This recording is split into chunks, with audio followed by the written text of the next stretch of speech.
नमस्कार, मैं शैलेंद्र हूँ और हमारे YouTube चैनल सूत्रधार में आपका स्वागत है। और सूत्रधार के बेहद खास सेगमेंट खाली फोकट में हम 4 खाली फोकट बैठे हैं। मेरे बगल में है शिवालिका, मेरे सामने है मनीष जी और शुभांगी। ये वो देश है जो विश्व गुरु बनने का सपना देखता है और आपको बधाई हो कि हम विश्व गुरु बनने जा रहे हैं, क्योंकि जिस देश में सेनाएं परीक्षाएं कराने लगे तो उस देश को विश्व गुरु बनने से कौन रोक सकता है। मैं बात कर रहा हूँ नीट की, जो गवर्नमेंट के लिए, सरकार के लिए परीक्षा नहीं महापरीक्षा बन गई है। परीक्षा तो स्टूडेंट्स के लिए है, लेकिन ये महापरीक्षा बन गई है। और ऐसे हालात शायद आपने कभी नहीं देखे होंगे देश में, जब सेना लगी हो पूरी परीक्षा कराने में और परीक्षा केंद्र किसी बॉर्डर की पोस्ट की तरह नज़र आते हों, हेलीकॉप्टर उतर रहे हों, सिपाही वर्दी में पेपर ले जा रहे हों। तो इसको आप क्या कहेंगे? ये हालात क्या हैं? ये इसको हम क्या करें? हमारा रिएक्शन इस पर क्या हो? तो उसी के लिए हम बैठे हैं। तो पहला रिएक्शन मैं मनीष जी से लूँगा। जी मनीष जी। शैलेंद्र जी, आपने कहा परीक्षा, महापरीक्षा, इन सब के बीच में उन लाखों बच्चों का भविष्य जिसके साथ इस सिस्टम ने खिलवाड़ किया, कितने बच्चे अकाल मृत्यु को प्राप्त हो गए उसमें फ्रस्ट्रेशन में, कि जिनके पेपर बहुत अच्छे गए थे वो। तो मैं इसमें एक चीज़ जोड़ूंगा कि जब लोग शराब पीने बैठते हैं तो एक शब्द का इस्तेमाल होता है नीट। तो ये सिस्टम उन बच्चों के सपनों को, खून को नीट पी गया, उसमें कुछ मिलाने की ज़रूरत भी नहीं समझी। और सिस्टम ने, मैं तो कहूँगा कि मतलब पी गया क्या, उस सिस्टम ने उन बच्चों की हत्या कर दी, उनके सपनों को मार दिया, उनके परिवार के सपनों को मार दिया। और अब अग्नि परीक्षा है सरकार की कि दूसरे राउंड में ऐसा ना हो, क्योंकि नीट परीक्षा का इतिहास रहा है, पहले भी उसके पेपर कई बार लीक हुए हैं। और तो इस बार ये अग्नि परीक्षा है और इस अग्नि परीक्षा में सरकार और सिस्टम कितने पास होते हैं ये कल पता चल जाएगा। और सर, आपने नीट को जिस तरह से शराब से जोड़ा है, एक और चीज मैंने सोशल मीडिया पर ट्रेंडिंग देखी है सर, कि कहा जा रहा है कि अब तो हमारे देश में नीट भी क्लीन नहीं रहा। बिल्कुल। उसके पीछे वजह यही है कि ये ऐसा एग्जाम है जिसमें लाखों स्टूडेंट्स पहले एग्जाम दे चुके हैं। कितने बच्चों ने बैकआउट कर दिया कि अब री एग्जाम देना ही नहीं है, क्योंकि इसमें ड्रॉप आउट्स भी थे। हर साल हम देखते हैं 12th के बाद कई लोग ड्रॉप लेते हैं 1-2 साल।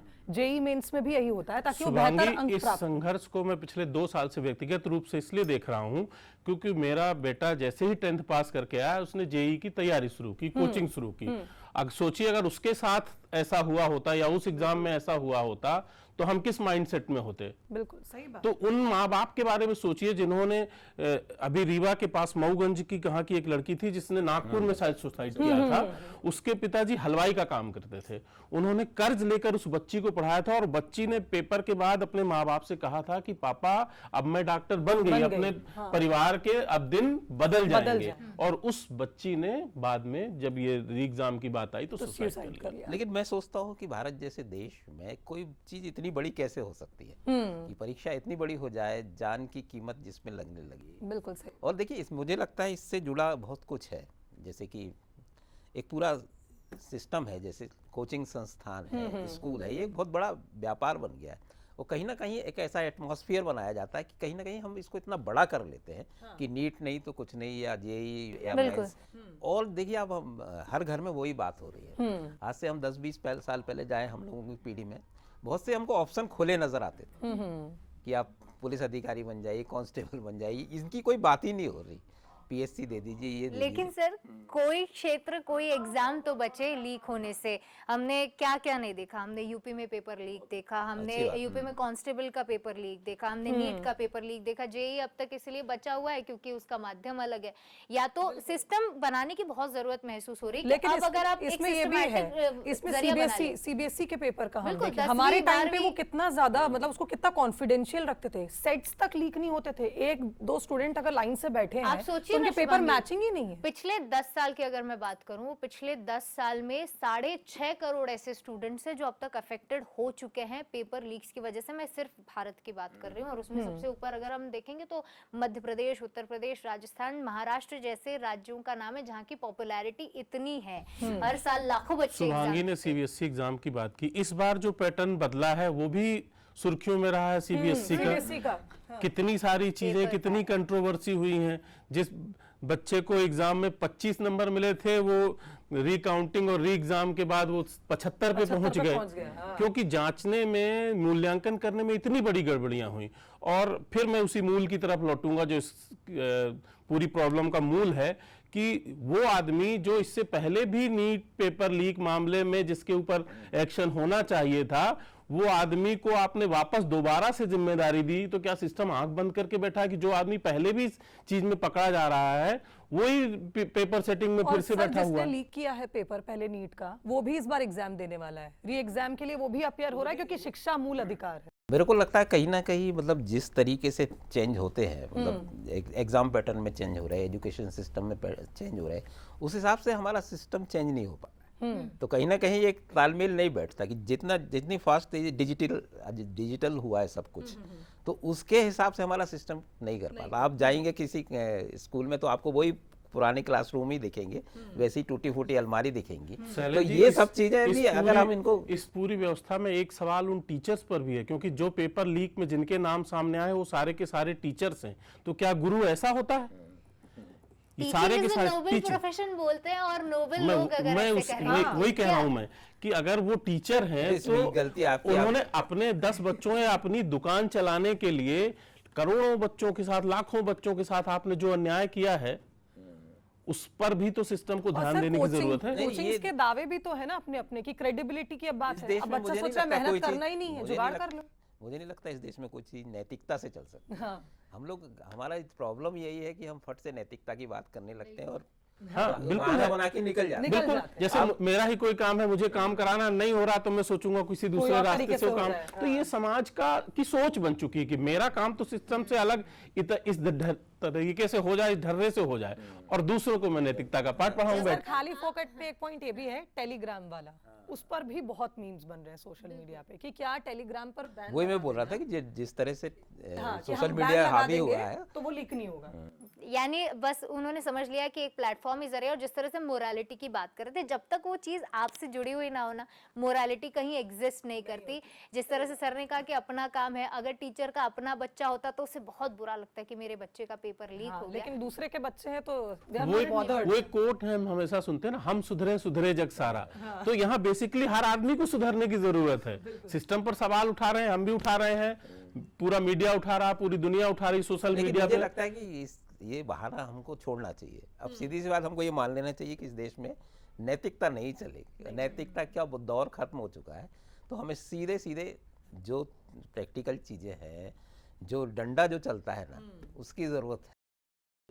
और ये भी हमने देखा, कोई भी क्राइम हो, पेपर लीक ही नहीं, क्राइम हो जाने के बाद हम उस चीज को लेकर सतर्क होते हैं। जैसे हमारा एडमिनिस्ट्रेशन है या फिर पुलिस है, क्राइम हो जाए, आपको पता है कि संभावनाएं पूरी बनी हुई है, इतना लंबा इतिहास है, पिछले 10 साल का ही अगर आप उठा के देख ले, इतना लंबा इतिहास होने के बावजूद भी 2026 में भी अगर वही कहानी दोहराई जा रही है, तो आपने क्या तो सीखा? अब तो सीधी सीधी मांग है क्या बच्चों सीखा की। आपने? जो री एग्जाम दे रहे हैं सर, वो कह रहे हैं कि अब तो सीधे हम MBBS बनेंगे। हमें ये ऑप्शन दो, अगर हम 2 बार एग्जाम दे रहे हैं नीट का। बिल्कुल, डबल एग्जाम दे रहे हैं आप, डबल आपकी मेंटल स्ट्रेंथ, आपकी फिजिकल स्ट्रेंथ। आप चलिए टिकट का पैसा आपने दे दिया, सब कर दिया आपने, लेकिन आपका जो मेंटल स्ट्रेंथ जा और रहा है, जो एक उसका- बार उसकी सर भरपाई परफॉर्म कौन करके आते हैं, करेगा? हमने भी एग्जाम्स दिए हैं, आप जो एक बार परफॉर्म करके आ जाते हो, री एग्जाम में हो सकता है आप ऐसा परफॉर्म ही ना कर पाओ, हो सकता है क्वेश्चंस जिनके आंसर आप दे चुके मैं हो तो अपनी वो आप जिंदगी के दोबारा ना दे दो पाओ। उदाहरण बता सकता हूँ।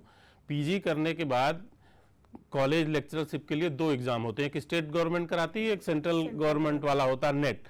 मैंने दोनों एग्जाम दिए। स्टेट गवर्नमेंट वाले में मेरा सिलेक्शन नहीं हुआ। मैं वैसे ही फ्रस्ट्रेट था कि यार अब जब लोकल लेवल के एग्जाम में नहीं हुआ तो नेशनल वाले में क्या होगा। तो मैं उस मेंटेलिटी को समझ सकता हूँ जो बच्चे दोबारा एग्जाम देने गए हैं। अच्छा, देखिए इसकी जड़ें कहीं बहुत पीछे हैं। जैसे हम देखते हैं कि पहले सरकारें बनती थी तो जो भर्तियां होती थी, जिस तरह से आप जानते हैं डिपार्टमेंट वाइज, ये बहुत लेट अडॉप्ट किया है हमने सिस्टम, इसलिए हम अभी तक इसको कोप अप नहीं कर पा रहे हैं। कि पुलिस की भर्ती हुई तो एक फलाने क्षेत्र के अगर गृह मंत्री हैं, आपको तो मालूम उसी क्षेत्र में सारे सिपाही, पता लगा ये 2-3 साल वो उसी क्षेत्र के सिपाही की बात कर रहे हैं, तो जाति वाले भी अपन ने देखे हुए हैं। हमारा विंड मोहन है, ग्वालियर चले जाइए आप, जहाँ मतलब पुलिस कभी एग्जाम करा ही नहीं पाई। ऐसे नकल के प्रकरण वहाँ पे बनते थे कि पूरा प्रशासन लगता था। तो ये बहुत जड़ें बहुत पीछे हैं, उसको हमको ठीक करने में बहुत वक्त लगेगा। लेकिन सबसे बड़ी बात यही है कि टेक्नोलॉजी के साथ सामंजस्य, पूरे सिस्टम के साथ सामंजस्य, और सबसे बड़ी बात है जहनियत, जो आपका विचार है या जो आपका सोच है कि एग्ज़ाम सिस्टम के प्रति, वो बदलने की ज़रूरत है। सरकार को ये देखना होगा कि ये सब चीज़ें एक साथ कैसे ले जाएं। और सबसे बड़ी बात है, स्टूडेंट्स जो सिर्फ ये मान लिए हैं कि नीट नहीं तो कुछ नहीं, अगर ये प्रेशर कम होगा तो बाकी चीज़ें भी नीचे जाएंगी, क्योंकि इस प्रेशर का फ़ायदा इकोनॉमी उठाती है, इकोनॉमी में मौजूद वो करप्ट लोग उठाते हैं, क्योंकि जब मरने जीने का सवाल आ जाता है तो फिर कुछ नहीं रहता है।